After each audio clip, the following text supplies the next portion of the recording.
अप्रैल 2019 से भारत सरकार ने देश में बेची जाने वाली सभी कारों के लिए एयरबैग्स को एक अनिवार्य फिटमेंट बना दिया है।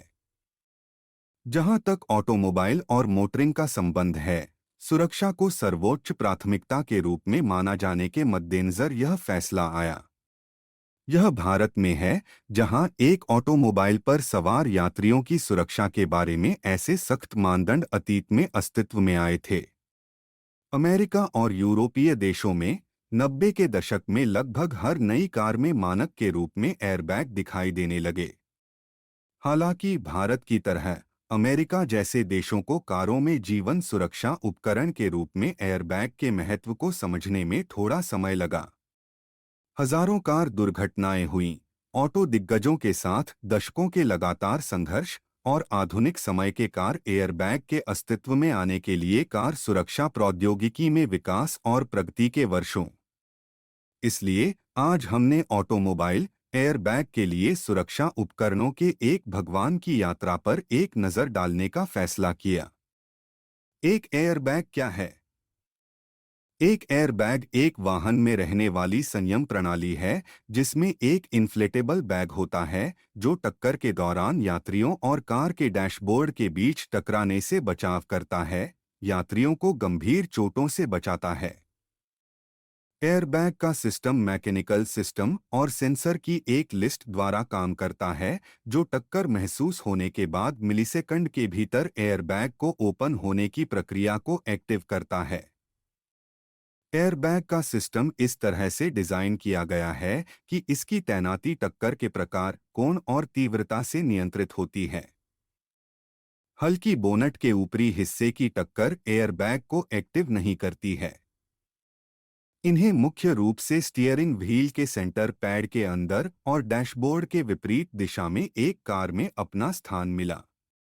सीटों, कार के खंभों, सीट बेल्ट, लोअर डैश आदि में कई तरह के एयरबैग भी लगे होते हैं।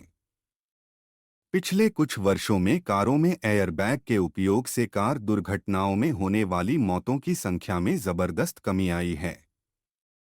लेकिन आखिरकार उनके विकास के लिए क्या हुआ और फिर दुनिया भर के सभी कार निर्माताओं द्वारा व्यापक उपयोग किया गया?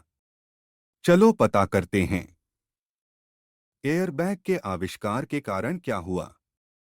एयरबैग की शुरुआत 1950 के दशक में हुई थी, जब अमेरिकी नौसेना में काम कर चुके एक औद्योगिक इंजीनियर की कार दुर्घटना हो गई थी जब वह अपनी पत्नी और बेटी के साथ गाड़ी चला रहा था। उसका नाम जॉन डब्ल्यू हेट्रिक था। भले ही वह और उसका परिवार दुर्घटना में गंभीर रूप से घायल नहीं हुए, लेकिन फिर भी हेट्रिक को एक ऐसे उपकरण की आवश्यकता का एहसास हुआ जो टक्कर की स्थिति में यात्रियों की सुरक्षा सुनिश्चित कर सके।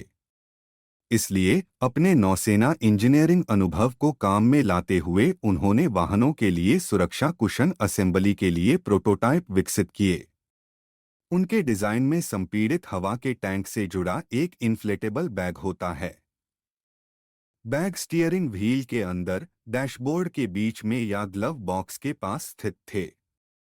डिजाइन ने किसी भी प्रभाव को महसूस करने के लिए स्प्रिंग सेटअप का उपयोग किया जो संपीड़ित वायु टैंक में वाल्वों को क्रियान्वित करता है, हवा को बैग में छोड़ता है और इसे फुलाता है।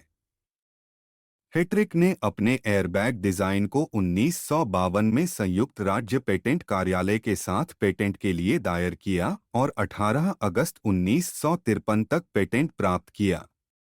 लगभग उसी अवधि के दौरान जर्मन पेटेंट कार्यालय के साथ इसी तरह के पेटेंट के लिए वाल्टर लिंडरर फील्ड नाम का एक जर्मन इंजीनियर और 12 नवंबर 1953 को हेट्रिक द्वारा अपना पेटेंट प्राप्त करने के 3 महीने बाद इसे प्राप्त किया।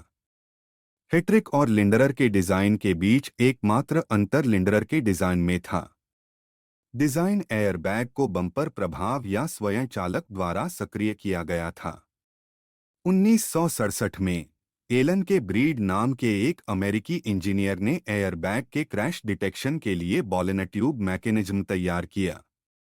उनकी प्रणाली में एक विद्युत चुंबकीय संवेदक और एक स्टील की गेंद का इस्तेमाल किया गया था जो एक चुंबक द्वारा एक ट्यूब से जुड़ा हुआ था। यह सोडियम एजाइड के छोटे विस्फोट के साथ संपीड़ित हवा का उपयोग करने के बजाय एयरबैग को फुलाए जाने के लिए था। यह तकनीक पहली बार थी जब ऑटोमोबाइल उद्योग ने बड़े पैमाने पर फिटमेंट और उपयोग के लिए इन्फ्लेटेबल ऑक्यूपेंट रेस्ट्रेंट सिस्टम को व्यवहार्य पाया और इसे एयरबैग उद्योग की शुरुआत माना जाता है। हालांकि एयरबैग की बड़े पैमाने पर किस्त 90 के दशक तक शुरू नहीं हुई थी। एयरबैग वाली पहली कार कब आई? एयरबैग ऑटोमोबाइल में क्रांति के बाद ऑटो कंपनियों ने अपनी कारों में इसके इम्प्लीमेंटेशन के साथ प्रयोग करने का निर्णय लिया। जीएम और फोर्ड ने 70 के दशक के दौरान अपनी कुछ परीक्षण कारों में एयरबैग लगाना शुरू किया। जीएम ने 1973 चेवी इम्पाला के रूप में सरकारी बेड़े की खरीद के लिए एयरबैग से लैस कारों के साथ आने का फैसला किया। विशेष कारों का उनके अस्तित्व के 20 वर्षों के बाद क्रैश परीक्षण किया गया और परिणाम शानदार थे। एयरबैग अभी भी काम कर रहे थे। यात्री एयरबैग के साथ घरेलू रूप से उपलब्ध होने वाली पहली कार जीएम की ओल्ड्समोबाइल टोरोनेडो थी और एयरबैग सिस्टम को एयर कुशन रेस्ट्रेंट सिस्टम या एसीआरएस के रूप में मार्केटिंग किया गया था कि यह आपके स्टीयरिंग थसारस एयरबैग पर लिखा होता है। पोर्श 944 टर्बो स्टैंडर्ड के रूप में ड्राइव और यात्री एयरबैग वाली पहली कार। होंडा लीजेंड एयरबैग वाली पहली जापानी कार। भारतीय कारों में एयरबैग कब आए? भारत में प्रतिवर्ष सड़क दुर्घटनाओं से होने वाली मौतों की संख्या हमेशा पश्चिमी देशों की तुलना में कहीं अधिक रही है। टॉप गियर ने भारत पर अपनी विशेष सुविधा के दौरान भारत में ड्राइविंग को पृथ्वी पर सबसे खतरनाक खेल कहा।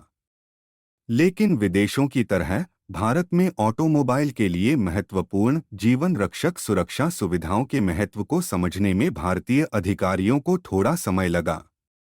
भारत में पहले 1.5 दशक के दौरान अधिकांश कार निर्माताओं ने अपनी कारों को एयरबैग जैसी सुरक्षा सुविधाओं से लैस करने की जहमत नहीं उठाई। कुछ जर्मन निर्माता और 15 लाख से ऊपर की कारों ने एयरबैग रखने की परवाह की और वह भी एक विकल्प के रूप में। हमारे देश में ऐसा कोई सख्त नियम नहीं था जो यह सुनिश्चित करे कि कार निर्माता कारों को सुरक्षा सुविधाओं से लैस करें।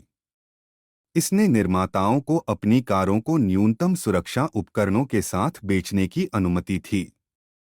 यह लैंडस्केप 2015 के आसपास एक अलग आकार लेना शुरू करता है, जब भारत में टोयोटा, फोर्ड और वोक्सवैगन जैसी मैन्युफैक्चरर्स ने कारों में सुरक्षा को एक बड़ा आधार देने का फैसला किया, भले ही इसका मतलब उनकी कारों को कम प्रतिस्पर्धी बनाना हो। दिए गए बजट में एयरबैग की स्थापना को समायोजित करने के लिए टोयोटा ने अपनी कारों के निचले वेरिएंट से स्टीरियो भी हटा दिए। टाटा और महिंद्रा जैसे भारतीय निर्माता, जो आजकल अपनी कारों के लिए अपनी संपूर्ण मार्केटिंग को अद्भुत सुरक्षा रेटिंग के आधार पर तैयार करते हैं, सुरक्षा को प्राथमिकता देने के आसपास नहीं आए। सुजुकी मोटर कंपनी के अध्यक्ष तोशिहिरो सुजुकी ने भारत में अपनी कारों पर महत्वपूर्ण सुरक्षा सुविधाओं को स्थापित नहीं करने का कारण बताते हुए कहा, जब मैं भारत का दौरा करता हूं, तो मैं सड़कों पर जानवरों या राजमार्ग पर चलने वाले लोगों को देखता हूं। जब तक इन स्थितियों का ध्यान नहीं रखा जाता है, तब तक आप कितने भी अच्छे एयरबैग या सुरक्षा उपकरण जोड़ लें, दुर्घटनाएं कम नहीं होंगी। होंडा और ह्युंडई जैसे अन्य निर्माता बस यह कहकर बच गए कि उनकी कारें देश के सुरक्षा मानदंडों का पालन करती हैं, जो खुद उतने सख्त नहीं थे जितने उस समय होने चाहिए थे। तो कैसी लगी ये इंफॉर्मेटिव वीडियो? कमेंट करके ज़रूर बताएं। वीडियो को लाइक करना न भूलें और चैनल को सब्सक्राइब करें। ऐसी ही वीडियो हम ईवी व्हील्स पर लाते रहते हैं। भारत में launch electric car, electric bike और इलेक्ट्रिक स्कूटरों की जानकारी पाने के लिए हमारे चैनल ईवी व्हील्स को सब्सक्राइब करें।